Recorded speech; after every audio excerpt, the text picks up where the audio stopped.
Nobody put the Scammell Pioneer on a poster. Nobody named a battle after it. No newsreel cameraman rushed to film one grinding across the desert at 24 miles per hour, trailing dust behind its 6 thick tires. It had no armor. It had no weapons. It was slow, it was enormous, and it was almost aggressively ugly. A wide-shouldered cab bolted to a heavy winch drum, bolted to a bogie of rear wheels that looked like they belonged on a piece of mining equipment, rather than a military vehicle.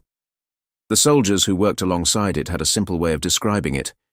It looked wrong, and yet this machine, built in a factory on a quiet industrial street in Watford, served the British Army for nearly 50 years across 3 continents, hauled guns that nothing else could move, and dragged tanks back from battlefields that would otherwise have swallowed them permanently.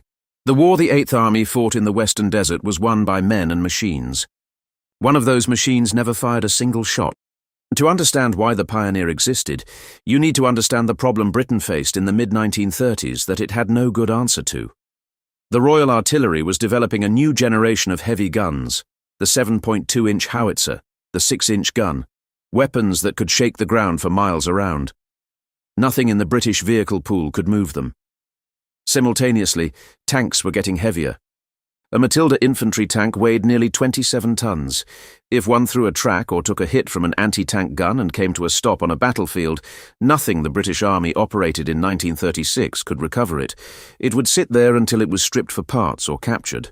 The Army needed a machine in a completely different weight class, and Scammell Lorries Limited in Watford had already built one, not for the military, but for oil fields and forestry work in terrain where roads didn't exist. The Pioneer had been designed as a commercial heavy tractor for colonial and industrial markets, and its key engineering feature came from a single designer whose name almost nobody knows today. Oliver Danson North built the vehicle around a walking beam rear bogie, a system where the 2 pairs of rear wheels were mounted on a subframe that could pivot centrally, allowing each pair to rise and fall nearly 2 feet independently of the other. On broken, rutted, or deeply uneven ground, all 4 rear wheels maintained contact with the surface simultaneously. When other vehicles lost traction and stopped, the Pioneer kept moving. The front axle was centrally pivoted as well. The result was a machine that could cross terrain that defeated every contemporary competitor, despite being rear-wheel drive only, and despite its engine being a modest 102 horsepower Gardner diesel. That engine was a deliberate choice. The Gardner 6LW was already legendary in British commercial transport for one reason above all others. It was almost impossible to break, and every mechanic in the Commonwealth already knew how to fix it. It ran on ordinary diesel, not the aviation-grade petrol that German prime movers demanded, and that was always scarce in North Africa.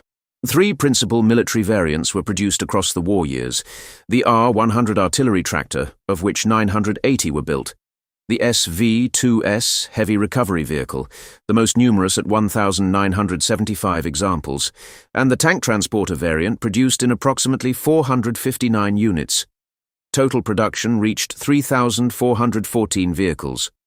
Those 3 roles, tow the gun, recover the tank, transport the armour, covered the unglamorous infrastructure of every armoured campaign Britain fought from 1940 to 1945. The campaign that revealed what the Pioneer actually meant came in the Western Desert in October 1942. The Second Battle of El Alamein was the engagement Montgomery had promised would not fail, and the armoured battle that followed was attritional in a way that punished machinery as much as it punished men. The desert floor between the 2 armies was scattered with stricken vehicles. Tanks that had thrown tracks, tanks hit by anti-tank guns, immobilized but repairable, tanks bogged in soft going.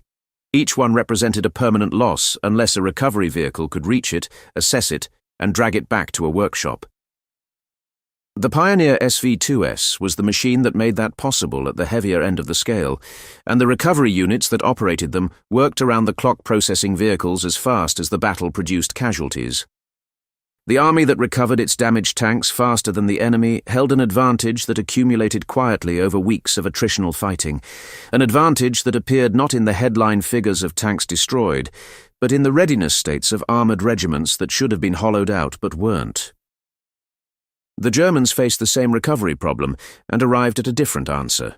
Their primary heavy prime mover was the SDK-FZ9, known informally as the Famo, an 18-ton half-track powered by a 12-cylinder Maybach engine, developing 270 horsepower. On paper, it was far more powerful than the Pioneer. In practice, it consumed aircraft-grade petrol that was perpetually scarce in North Africa. It was mechanically demanding to maintain, and the Wehrmacht's heaviest tanks, the Tiger, the Panther, were beyond the capacity of a single FAMO to move. Recovering a Tiger in difficulty required 2 of them working in tandem, sometimes 4. By the later war years, FAMO production was falling and the vehicle was becoming impossible to replace. The Pioneer had no such problem. Its Gardner diesel drew from the same fuel supply that fed the Army's ordinary lorries.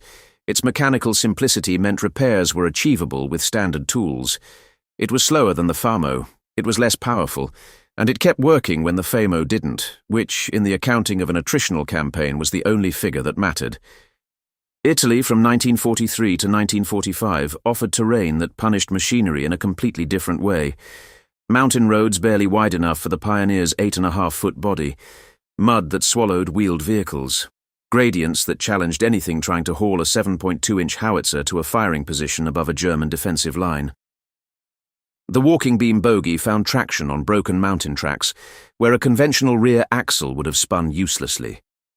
The Pioneer didn't excel in Italy by being fast or powerful. It excelled by not stopping on ground that stopped everything else. Normandy in June 1944 brought a different kind of misery. The bocage fighting that dominated the early weeks of the campaign was catastrophic for armour. Tanks brewed up in narrow lanes with no room to manoeuvre. Shermans blocked the routes forward where they burned. The work of dragging stricken vehicles out of the hedgerow country and back to a workshop, usually at night, under the threat of artillery on known road junctions, in darkness with a winch drum grinding under load, fell to recovery crews in vehicles like the Pioneer. The last military Pioneer in British service was a recovery vehicle operating in Belize, the former British Honduras, working in jungle and tropical conditions decades after the war had ended.